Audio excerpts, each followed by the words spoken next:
আসসালামু আলাইকুম সম্মানিত ভিউয়ার ও প্রিয় শিক্ষার্থী, কেমন আছেন আপনারা?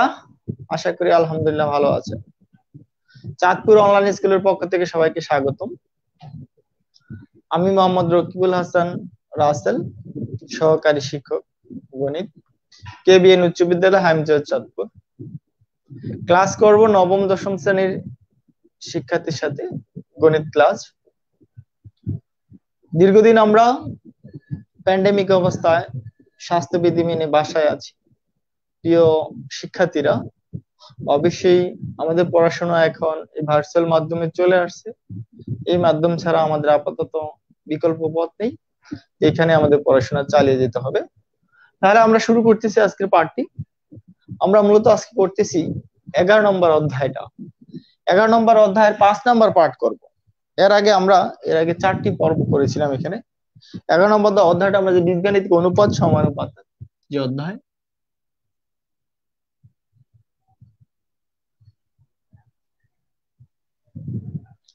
আমরা প্রথমে 11-1 নিয়ে আলোচনা করেছিলাম। আজকে আমরা 11-2। আমরা জানি 11 এটা আবার দুইটা ভাগে বিভক্ত। এখানে একটু কথা আছে, প্রথমে ধারাবাহিক অনুপাতের কথা আছে। ধারাবাহিক অনুপাতটা কি?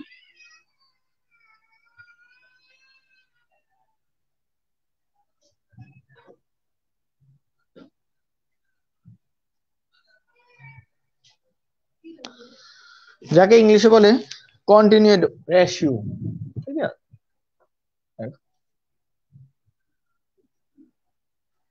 মনে করলাম সোনি কাছে আছে 1000 টাকা, আরেকজনের নাম রনি, তার কাছে আছে 1500 টাকা।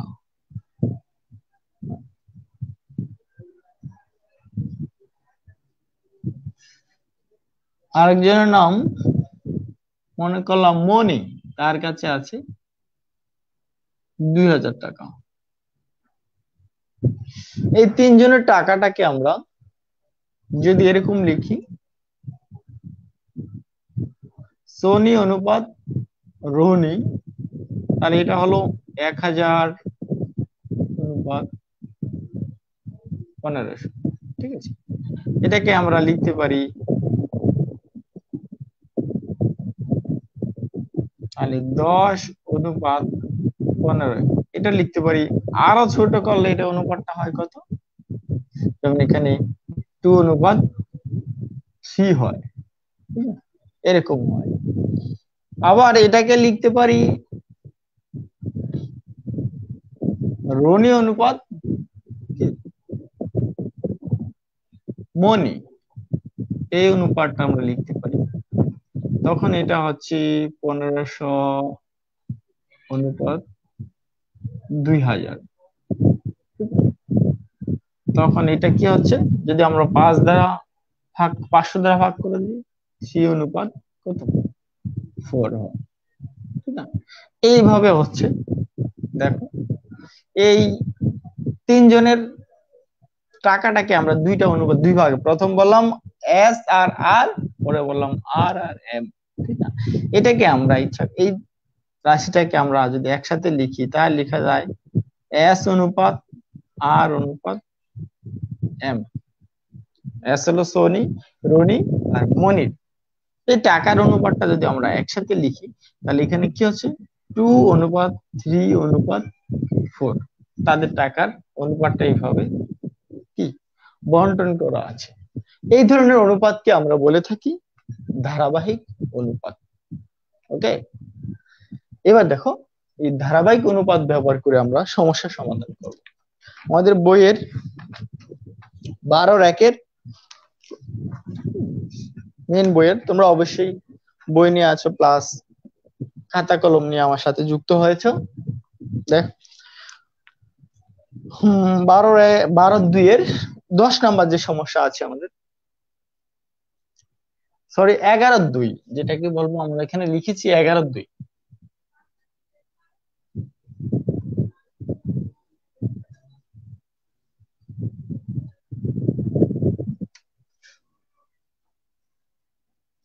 11 দিয়ে 10 নম্বর সমস্যাটা তোমরা অলরেডি দেখে ফেলেছো, তোমার কাছে যদি বই আছে। 10 নম্বর না 11 নম্বর সমস্যা, 11 নম্বর সমস্যা বলা আছে ক খ গ এর মধ্যে 300 টাকা এমন ভাবে ভাগ করে দাও যেন কয়ের অংশের অনুপাত ক্ষয়ের অংশ 2:3, আবার ক্ষয়ের অংশ অনুপাত গয়ের অংশ 1:2, গড় অংশ অনুপাত গড় অংশ সমান সমান 3:2। এভাবে আমাদের একটা অনুপাত দেওয়া আছে, তাহলে 300 টাকা আমরা ভাগ করে দিব এই অনুপাতগুলো অনুসারে, ঠিক না? সেই অনুপাতের অনুসারে তো আমাদের কি দেওয়া আছে, আমরা সেই অনুপাতগুলো, যে অনুপাতগুলো দেওয়া আছে সেগুলো একটু লিখি। দেওয়া আছে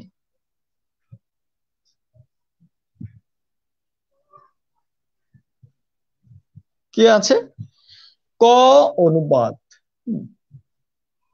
কয়ের অংশ অথবা ক অনুপাত, সরাসরি ক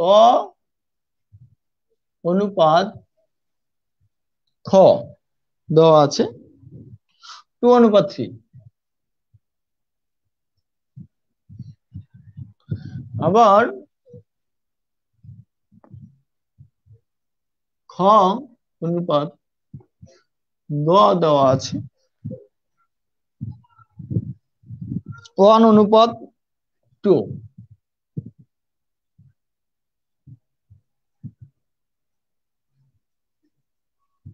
এখন এখানে একটু খেয়াল করি আমরা, ক্ষয়ের অনুপাতটা প্রথম যেই অনুপাতে, এই অনুপাতে ক্ষয়ের মানটা ভ্যালুটা দিচ্ছে 3, এখানে ক্ষয়ের মানটা কত 1। তারপরে এখানে যদি আমরা একটু কাজ করে দিই, এই অনুপাতটার উভয় পক্ষে 3 দ্বারা গুণ করে দিই, এই অনুপাতটাকে 3 দ্বারা গুণ করলে তার এখানে 3 হয়ে যায়। তাহলে এখানে আমরা একটু কাজ করি, কাজ করে নিলে সেটা 3 দ্বারা গুণ করলে 3, আর 3 2 গুণ করলে 6। তাহলে আমরা কি করলাম, এখানে 3 দ্বারা গুণ করলাম।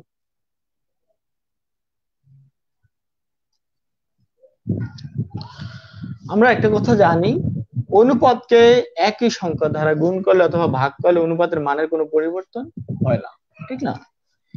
এবং আরেকটা আছে, এবং আরেক সর্বশেষ যদি অনুপাতটা সেটা গহ গ অনুপাত গহ সমান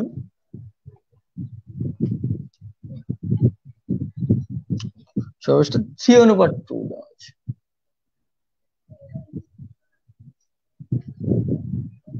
দেখো এখানে উপরে গহের ভ্যালুটা, এই যে গয়ের ভ্যালুটাও আছে উপরে 6 পাইলাম, এখানে গয়ের ভ্যালুটা আছে কত 3। যদি আমরা এটা 6 করতে চাই তাহলে কি করতে হবে, 2 দ্বারা গুণ করতে হবে। তাহলে 2 দ্বারা গুণ করলাম 6:4।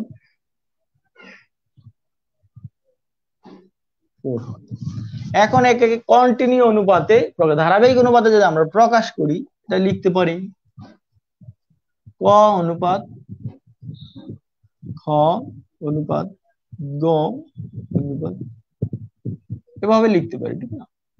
এই তিনটাকে। তাহলে এখানে ক এর ভ্যালুটা আসছে 2, খ এর ভ্যালুটা আসছে কত 3, গ এর ভ্যালুটা আসছে এই যে 6, এখানে 6 and 6। সর্বশেষ গ এর ভ্যালু 4। আর এটা আমরা ধারাবাহিক অনুপাতে প্রকাশ করে দিলাম। এখন আমরা সাধারণত এই ধরনের সমস্যা আমরা অনেক আগেই করেছি, অনুপাতের যোগফল সেই পুরনো নিয়মই করব, অনুপাতের যোগফল। তোমরা 7 এই অঙ্ক শুরু করেছো করা, তাহলে এখানে 2 + 3 + 6 + 4 10, তাহলে 15 হলো যোগফল।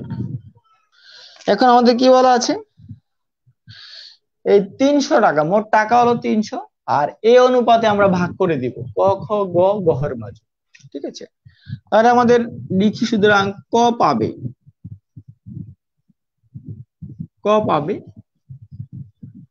300 টাকা এর মোট অনুপাতের যোগফলটাকে দাও 15, তাহলে 15 ভাগের কত 2 অংশ। ওকে, তাহলে এখানে পাইতেছি আমরা, সুতরাং এই 300, এটা তো এর মানে কি গুণ, 15 দ্বারা 300 আমরা যদি ভাগ করি তাহলে 15 দুগুণে 30 আর শূন্য, তাহলে 20 দুগুণে 40 টাকা। ক পাচ্ছে 40 টাকা, ঠিক একই ভাবে তুমি লিখতে পারো, খ পাবে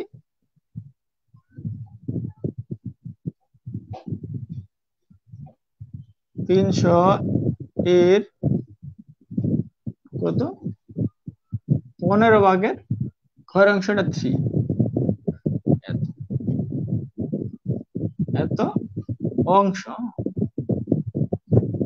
আচ্ছা, তাই এখানে আবারও একই অবস্থা 15 দ্বারা ভাগ করলে 200, তাহলে 20 আর 360, 60 টাকা। ঠিক আছে, এবার আমরা আরেকটা অংশ আছে, সেটা হলো কি গ পাবে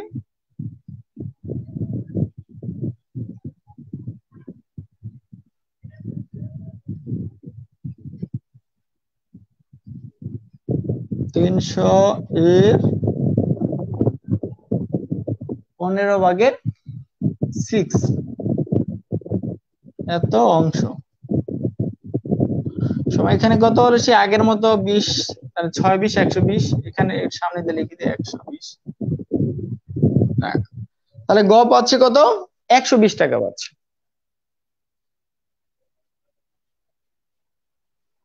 এবার আমরা আরেকটা অংশ আছে, সেটা হলো কি এ পাশে দিয়ে লিখে দিই, সর্বশেষ যে গ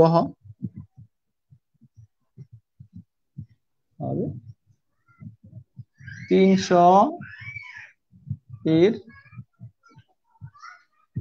15 ভাগে 4 অংশ। তাহলে এখানে একই অবস্থা, 20 4 20 80, পেয়ে গেলাম ক 40 টাকা, ক পাইলাম 40 টাকা, খ পাইলাম 60 টাকা, গ পাইলাম 120 টাকা, আর ঘ পাইলাম 80 টাকা। তাহলে আমরা সেখানে লিখে দেব, সুতরাং ক কত 40 টাকা, ক পাবে 40, মানে ইংরেজিতে লিখে 40 টাকা। তারপরে খ 60 টাকা, গ 120 টাকা, এবং গহ কত 80 টাকা।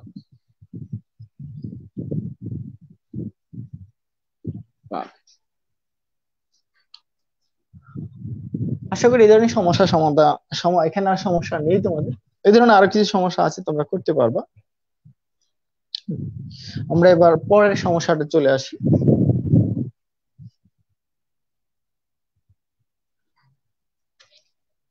পরে কত নাম্বারটা করব,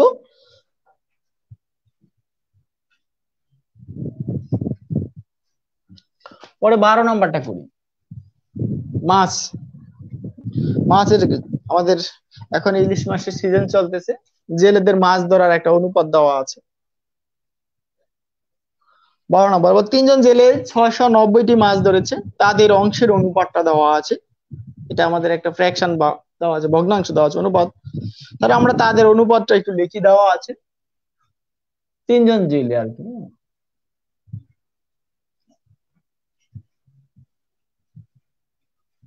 দেওয়া আছে।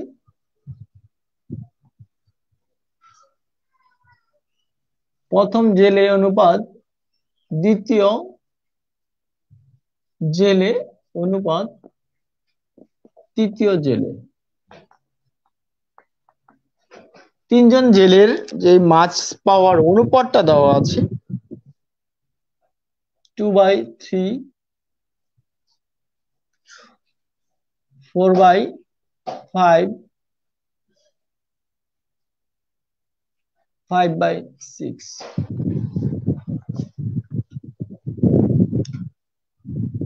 আমরা এই অনুপাতটা কি আছে ভগ্নাংশ আকারে আছে, ফ্র্যাকশন আকারে আছে। আমরা এখন কি করব, আমরা এটাকে সরল অনুপাতে নিব, ঠিক আছে, মানে পূর্ণ সংখ্যায় নিয়ে যাব। এখন দেখো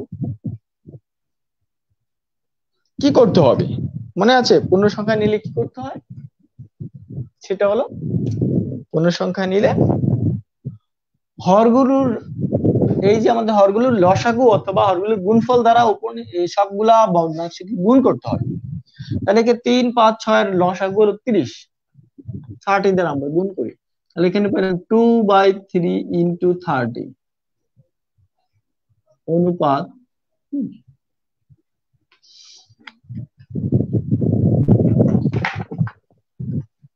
দেখো এত অনুপাত, এখানে কত 4/5 ইন্টু 30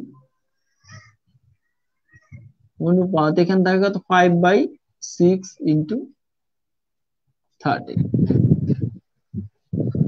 দেখো তাহলে এখানে 3 দ্বারা এটা গুণ অবস্থায় আছে, 30 এর কাটে 10, 10 দুগুণে 20, 5 দ্বারা 30 এর কাটলে 6, 4 6 24, এখানে 6 দ্বারা 30 এর যদি আমরা ভাগ করি তাহলে কত 5 হয়, 5 5 25। তাহলে আমাদের দেখো তাদের একটা কন্টিনিউ অনুপাত আমরা পেয়ে গেলাম। এখন তো সহজ জিনিসগুলো হলো কি, সুতরাং অনুপাতের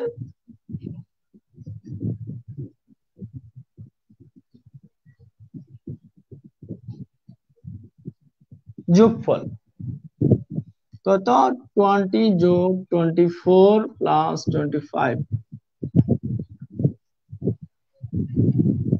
5 আর 4 9, আর 2 2 2 6।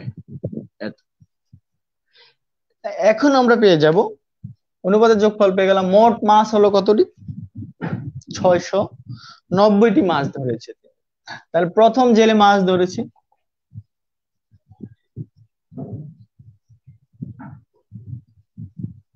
মাছ ধরেছে, ঠিক না,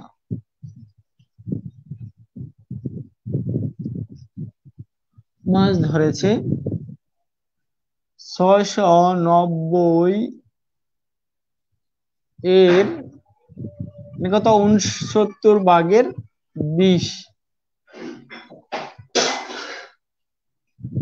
অংশ। তাহলে এখানে 690টি মাছ, এখানে মাছের সংখ্যা আর কত, তাহলে এখানে দেখো যদি আমরা এটাকে ভাগ করি তাহলে 10 হয়, ঠিক না, 10 20 200। প্রথম জেলে মাছ ধরেছে 200টি, দ্বিতীয় জেলে মাছ ধরেছে কত হবে, ঠিক একই অবস্থা, এত এর 69/24, এত অংশ। ঠিক আগে আবার আগের মতো এটা যেটা কাটলে কত 10 হয়, 240 240টি মাছ ধরেছে। এবার আসি তৃতীয় জেলের হিসাব, একইভাবে 690 এর 69 ডিভাইড বাই, এখানে 20 ছিল, এখানে 25, ঠিক না, এত অংশ। একই অবস্থা এখানেও 10 হচ্ছে, তাহলে এখানে 250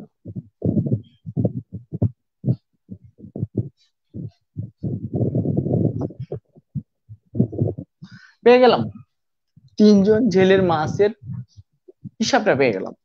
প্রথম জেলে মাছ পেয়েছে 200টি, দ্বিতীয় জেলে 240টি, তৃতীয় জেলে 250টি মাছ পেয়েছে। সমস্যা আছে? আশা করি সমস্যা নাই। প্রিয় শিক্ষার্থী এবং সম্মানিত ভিউয়ার, যারা আমার সাথে যুক্ত হয়েছেন অবশ্যই ক্লাসটি কি শেয়ার করে দিবেন। আপনার টাইমলাইনে কোনো শিক্ষার্থী থাকলে তাদেরকে দেখার সুযোগ করে দিবেন। সম্মানিত অভিভাবক, যদি কেউ দেখে থাকেন আমার ভিডিওটি ক্লাসটি, তাহলে অবশ্যই আপনার শিক্ষার্থীকে দেখার জন্য আপনার মোবাইলটি তার হাতে দিবেন এবং তাকে দেখার ব্যবস্থা করবেন।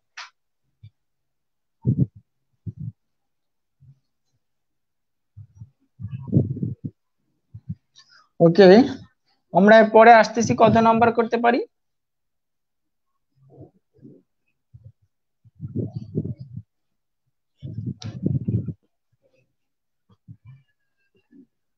আমাদের এখানে 13 নম্বরের ছোট্ট একটি সমস্যা আছে, তারপরেও ছোট্ট হলো, এটা আমাদের বেসিকটা একটু জানা দরকার।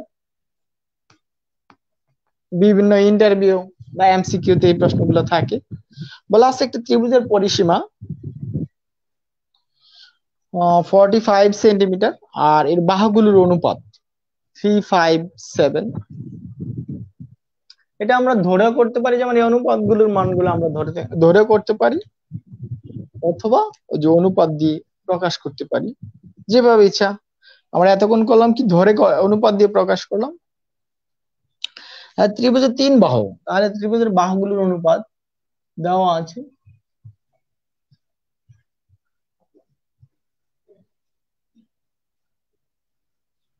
ত্রিভুজের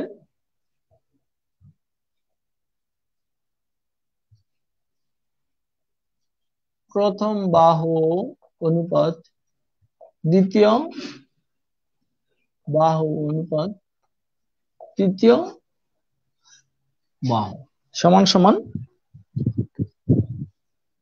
357। এটা এই 3টা বাহুর অনুপাত দেওয়া আছে, আর ত্রিভুজের এই বাহুগুলোর যোগফল দেওয়া আছে, পরিসীমা দেওয়া আছে। তো এই সংখ্যাটা আমরা এখন অনুপাতের যোগফল দিয়ে তখন যে এই সমস্যাটা সমাধান করলাম, এইভাবেও করতে পারি। আর যদি তুমি ধরে করো, একই অবস্থা ধরি, ত্রিভুজের বাহুগুলোর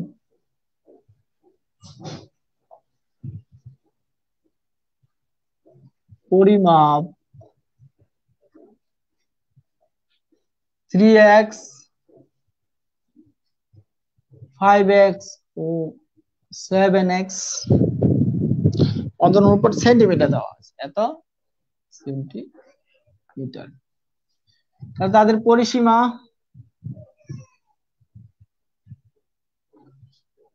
3x plus 5x plus 7x centimetre. 5 3 8, 8 সাথে 15, তাহলে কত থাকতেছে? 15x centimetre. এবার দেখো, আমাদের একটা পরিসীমা দেওয়া আছে,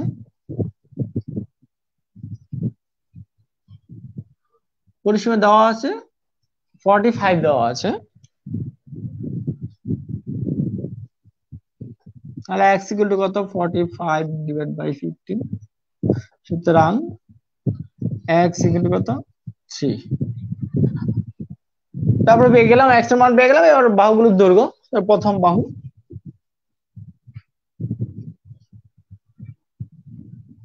3x, ঠিক না? 3 ইন্টু 3 সমান সমান 9 সেন্টিমিটার। দ্বিতীয় বাহুর দৈর্ঘ্য 5x, 5 ইন্টু 3 15 সেন্টিমিটার। তৃতীয় বাহুর দৈর্ঘ্য 7x, 7 ইন্টু 3 21 সেন্টিমিটার। হয়ে গেল কি? খুব ইজি না? হ্যাঁ, এই অধ্যায়ের অঙ্কগুলো আমাদের মোটামুটি ছোট আছে। তারপরে দেখো 15 নম্বর একটা ক্রিকেট খেলার অঙ্ক বলা আছে। সাকিব, মুশফিকুর এবং মাশরাফি 171 রান করেছে। সাকিব, মুশফিক এবং মাশরাফির রানের অনুপাত 3:2 দেওয়া আছে, ঠিক না? দুইটার অনুপাত সাকিব আর মুশফিক, মুশফিক আর সাবিকের রানের অনুপাত কত? মুশফিক আর মাশরাফির, সরি, মুশফিক আর মাশরাফির রানের অনুপাত 3:2 দেওয়া আছে। তাহলে আমরা দেখো, আমরা ওই যে কন্টিনিউ অনুপাত দিয়ে প্রথম যে সমস্যাটা 11 নম্বর যে সমস্যাটা করলাম, সেভাবে তোমরা এটা করে ফেলবা, সমস্যা নাই। এবার আমার তোমাদের এখানে একটা গুরুত্বপূর্ণ সমস্যা আছে, যেটা তোমাদের বইয়ের 17 নম্বর আছে, এটা একটু করে দিই। 17 নম্বর আছে, খুব তাড়াতাড়ি করতে হবে, আমাদের সময় আছে হাতে 5 মিনিট।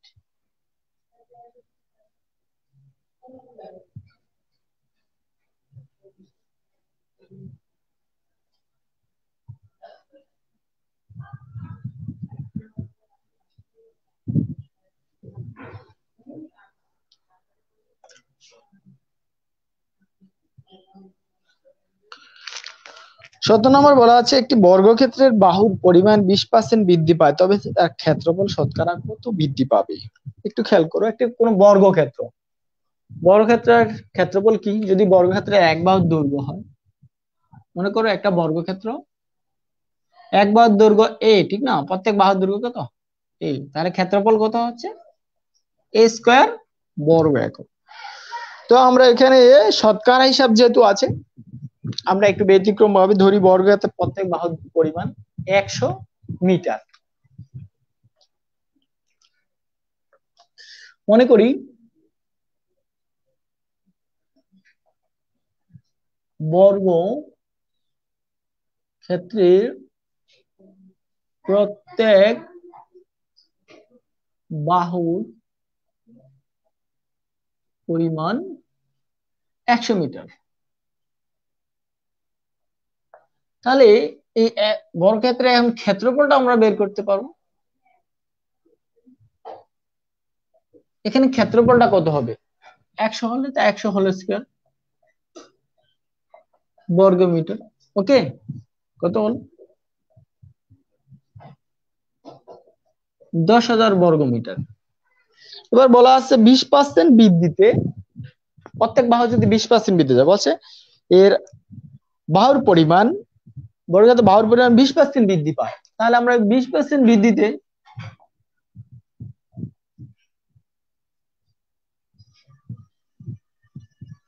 প্রত্যেক বাহুর পরিমাণটা দাঁড়ায় কত?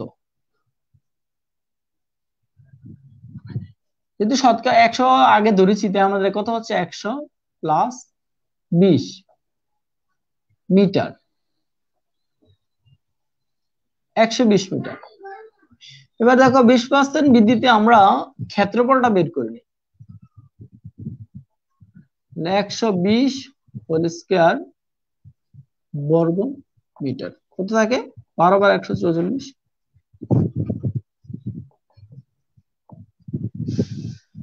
14,400 বর্গ মিটার, ঠিক না? এবার দেখো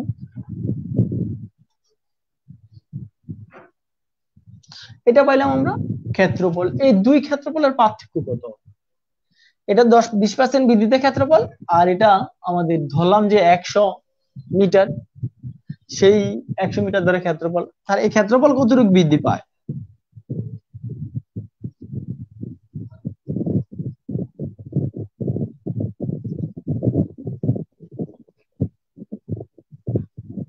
ক্ষেত্রফল বৃদ্ধি পায় 14,400 মাইনাস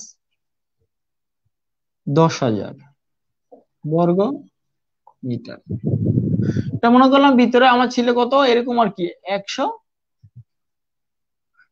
আর এটা হলো 100, এই যেটুকু বিচু এটা হলো 120, এরকম হলো।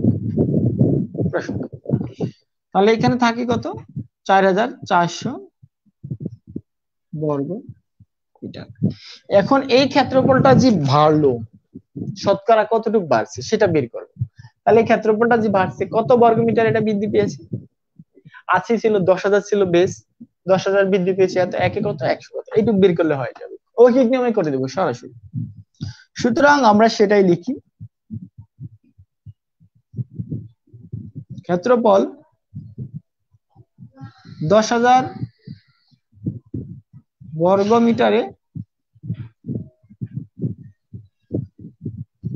বৃদ্ধি পায় 4,400 বর্গ মিটার।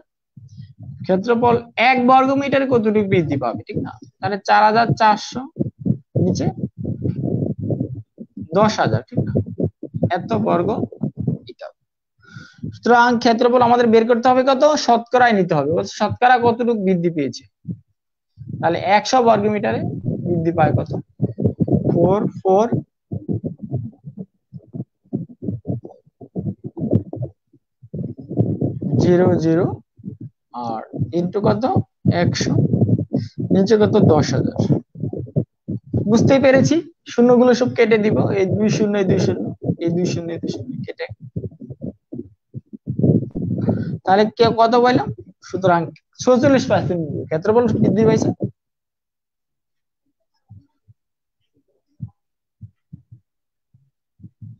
ক্ষেত্রফল